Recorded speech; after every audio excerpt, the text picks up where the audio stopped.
Here's Lemieux. The center penalty coming up. Look at Lemieux. Oh, my heavens. What a move. What a move. Lemieux. Oh, baby. There's no mistaking that voice. Bob Cole has made a career out of bringing hockey to life for generations of fans. A combination of passion, knowledge of the game, and at times raw emotion that is so exciting.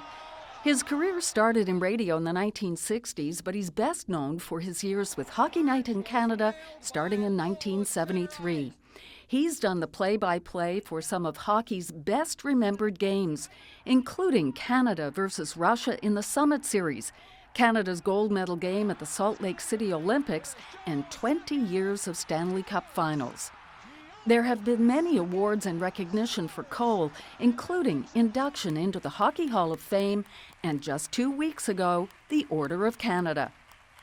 And Bob Cole joins me now. Thanks so much for being here, Bob. It's my pleasure, of course. As I said in the introduction, I mean, there have been so many awards, recognitions that you've been given, but is there one that really you treasure? Well, Debbie, thank you for mentioning that. But the latest one, the Order of Canada, was special in many ways. You know, my 4 children, 3 of them live in Vancouver, so we all got together and we were treated royally. I can tell you, I was so impressed with the Governor General himself. Yeah. Wonderful, wonderful person. Yeah. And I'm sure he welcomed you warmly because everybody knows he's crazy about hockey. Yeah, he played. He comes from the Sault Ste. Marie, and we talked about that. And when he was a kid, he remembers Phil and Tony Esposito from the same town, same hockey group, and yeah, he's a big fan, and he's heard my work, and he was okay with that too. He was so very impressive, and the whole operation of his office, the Governor General's office in Rideau Hall, it blow your mind. It was great. Let's talk a little bit more about hockey and your involvement. I gather from the book, you might not have ever gone into a career in broadcasting if you hadn't really been badly injured as a little boy, and you spent hours listening to Foster Hewitt on the radio. Just briefly tell us that. Well, yeah, I did have a football, we call it football, soccer now, soccer injury in my knee, and I tried to hide that for a few months. I think it happened when I was 7, 8, 9 years old, somewhere in that area, and the doctor was finally called because I couldn't get around the house. I couldn't hide it anymore, so Dr. Fraser was there to visit and ordered me in bed, and I didn't get out of bed really to get around very much for pretty close to 6 months. So radio was a big part of my bedridden days. And of course, being a sports enthusiast and fan of all sports, hockey was my big thing Saturday nights. And VONF, the government station at the time, our predecessor to CBC, rebroadcast the same game on Wednesday, of course, rebroadcast, but the same game. And so I find myself imitating Saturday's game, imitating Foster, and remembering the way the flow of the game was, and learn the names of the players, got 8x10 pictures, had them all spread out on my bed every Saturday, every Wednesday. And that was something I'd look forward to every week. And amazing foreshadowing of what happened. You know, Foster Hewitt, you do say in the book that he was the veteran, you were the rookie, you went to him, and he gave you some sage advice about what you needed to bring to the game as a play-by-play guy. That's another crazy part of my life too. I was on a holiday with 2 friends of mine, and we went to New York. We had purchased a car in Toronto, and we were having a lot of fun. And on the way back, I always had this little 10-minute excerpt from a hockey tape I did at the Memorial Stadium at St. John's, and I had it with me.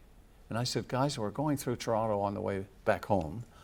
I'm going to find Foster Hewitt's radio station and drop this tape off and leave it.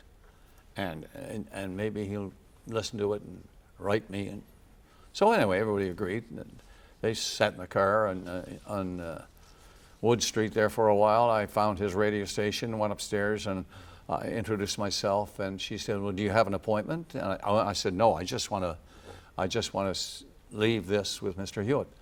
And she said, "Well, just a moment." She used the phone, and she said, "Come with me. He wants you to come in." My goodness. I didn't want to come in. I mean, this is too amazing. This is your idol. I was scared, you know. So I went into this beautiful office and the big oak desk, and there he was, Foster Hewitt. Trying to think back on that, you know, my knees were, as they say, knocking. They were. And I said, "Sir, I just wanted to leave this tape, and maybe you could get a chance to listen to it and tell me, you know, maybe you should look at another facet of your life. No, you don't plan out very well, or whatever. I'd appreciate it if you dropped a line." He said, "Well, why don't we listen to it now?" That's when it got serious, I'll tell you. I somehow staggered out with him to the control room. He got somebody to throw it on, and he listened for 4 or 5 minutes. I couldn't believe it. It sounded terrible to me.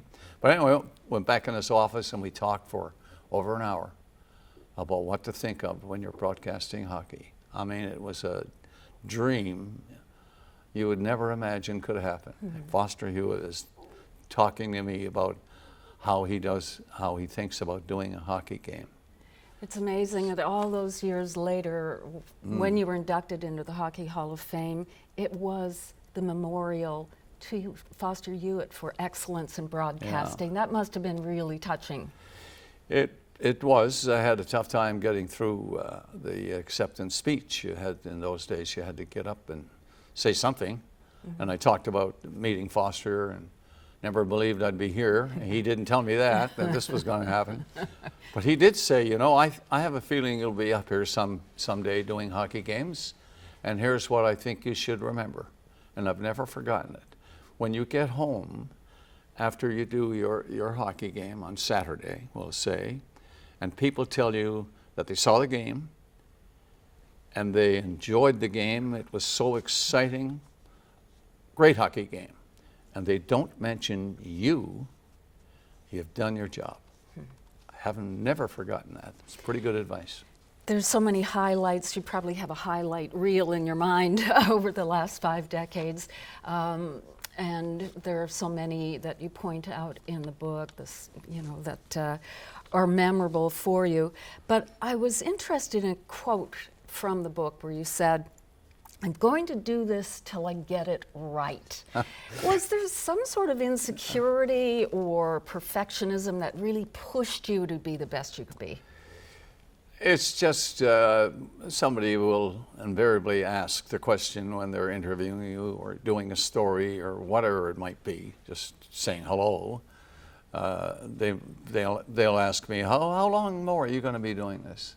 And I think it was Red Fisher from the Montreal Star, later the Montreal Gazette, which it is known as today. I think Red mentioned that to me one time. Here's an answer to give them. I'm going to keep doing it till I get it right there. Well, then I won't ask you that question. Okay. I will just point out, though, that you are going to be calling some games this season for Hockey Night in Canada. I gather it's some Montreal games. Still got the fire in the belly? Oh, yeah. I still get a little nervous, butterflies and stuff, and my first game is going to be October the 15th this season. Montreal and Ottawa, so I look forward to that, and hopefully it works. Well, all of your fans look forward to hearing you do the play-by-play. Thanks so much, Bob, for being here. Okay, Debbie, it's really great being nice. with you. Yeah, thanks.